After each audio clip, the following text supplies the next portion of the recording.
안녕하세요. 오늘 딥다이브 당신께서 공유해주신 KB증권의 두산에너빌리티 리포트 한번 파보겠습니다. 네, 안녕하세요.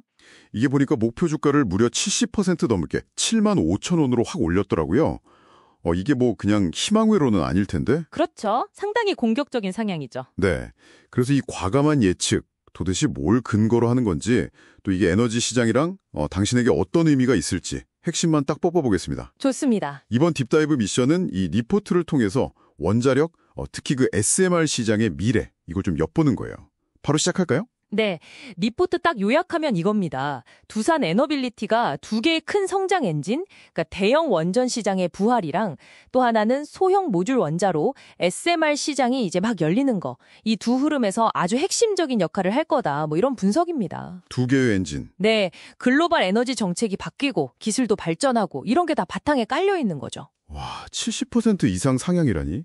이거 진짜 보통 일이 아닌데요? 그럼 리포트가 딱 주목하는 첫 번째 엔진, 그 대형 원전 쪽부터 좀 자세히 풀어주시죠.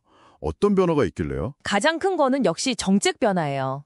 특히 미국. 미국이요. 네, 2050년까지 원전 발전 용량을 지금보다 4배로 늘리겠다 이런 목표가 딱 나오면서 분위기가 확 달라졌어요. 4배요? 와. 네, 그러면 웨스팅하우스 같은 미국 기업들 수주가 엄청 늘겠죠. 근데 이 회사들의 원자로, 증기의 발생기 같은 핵심 설비, 이걸 보통 주기기라고 부르는데 이걸 공급하는 회사가 바로 두산 에너빌리티거든요. 주기기.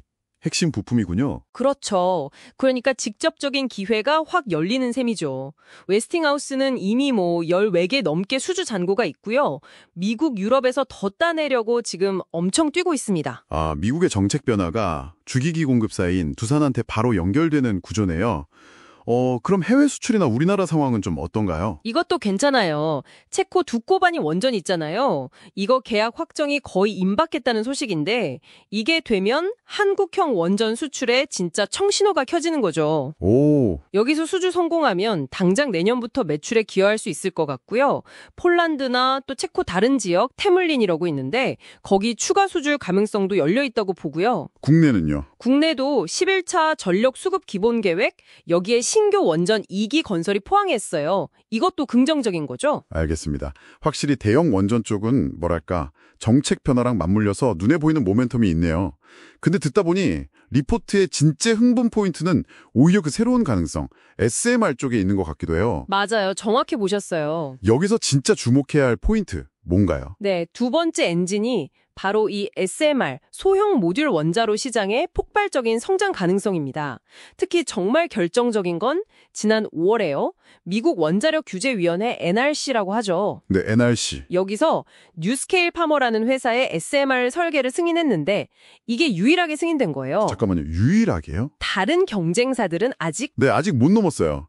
SMR 개발하는 회사가 진짜 많은데 그중에서 처음으로 그것도 제일 까다롭다는 NRC 허들을 넘었다는 건 이거 진짜 엄청난 의미가 있습니다. 와, 그럼 미국 시장에서 뉴스케일이 완전 몇 발 앞서가가는 신호네요. 그러면 두산이랑 뉴스케일은 어떤 관계인데요? 바로 그게 중요해요. 두산 에너빌리티가 이미 뉴스케일에 지분 투자를 했어요. 그리고 이 뉴스케일 SMR에 들어갈 핵심 주기기용 소재, 이걸 이미 만들기 시작했어요. 벌써요? 네. 뉴스케일은 지금 루마니아에서 2030년 상업운영을 목표로 첫 프로젝트를 진행 중이고 올해 추가 수주도 기대하고 있거든요. 그러니까 두산은 후속 수주를 기대하면서 2030년까지 무려 7천억 원을 투자해서 SMR 전용 생산 시설을 늘리겠다고 계획까지 세웠습니다. 이야. 즉, 뉴스케일이 잘 되면 두산도 같이 크는 구조, 이걸 지금 만들고 있는 거죠. 그러니까 대형 원전 주기기 만들던 경험을 바탕으로 이제 막 뜨는 SMR 시장의 선두주자랑 손잡고 시장을 미리 먹겠다, 이런 전략이네요. 그래서 리포트에서 그 원전 파운드리라는 표현을 쓴 거군요. 대형 소형 다 하겠다. 맞습니다. 딱 그거죠. 기존의 대형 원전 강자이면서 동시에 미래 SMR 시장의 핵심 공급망 역할까지 하겠다. 이게 두산 에너빌리티가 다른 회사들과 좀 차별화되는 지점이고 리포트가 높은 가치를 주는 이유입니다. 네. 이게 단순한 기업 분석을 넘어서 뭐랄까 당신이 에너지 전환이라는 큰 흐름 속에서 원자력의 역할을 다시 한번 생각해보게 만드는 그런 지점일 수도 있어요. 정말 흥미로운 분석입니다. 대형 원전이랑 SMR 두 마리 토끼를 다 잡는다. 그래서 이런 장밋빛 전망을 담아서 목표 주가 7만 5천 원이 나왔군요. 근데 혹시 목표 주가 어떻게 계산했는지 아니면 위험 요인 같은 건 언급이 없었나요? 투자에는 항상 변수가 있으니까요. 당연히 있죠.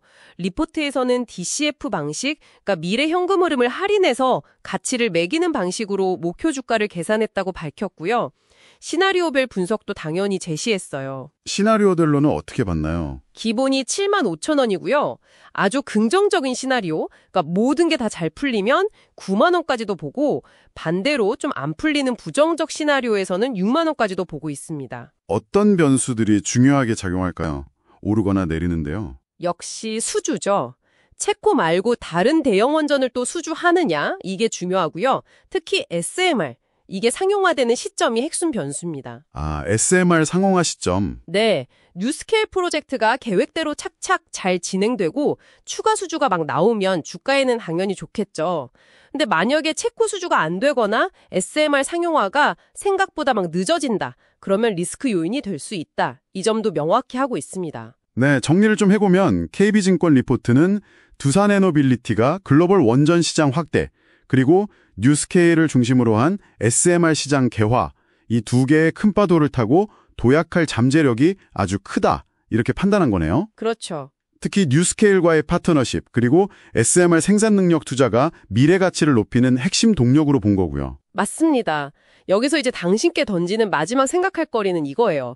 리포트 분석을 보면 미래 수주나 시장 성장에 대한 기대감이 상당히 강하게 반영되어 있잖아요. 네, 그렇죠. 기대감이 크죠. 특히 SMR은 아직 상업운전 실증 사례가 뭐랄까 좀 부족한 새로운 기술이기도 하고요. 과연 이 거대한 청사진들이 계획대로 정말 현실화될 수 있을까? 그리고 얼마나 빠르게 실제 매출이랑 이익으로 이어질 수 있을까? 아, 속도와 현실화 가능성. 네. 이 속도와 현실화 가능성, 이게 앞으로 이 스토리를 지켜볼 때 당신이 계속 던져봐야 할 질문일 겁니다.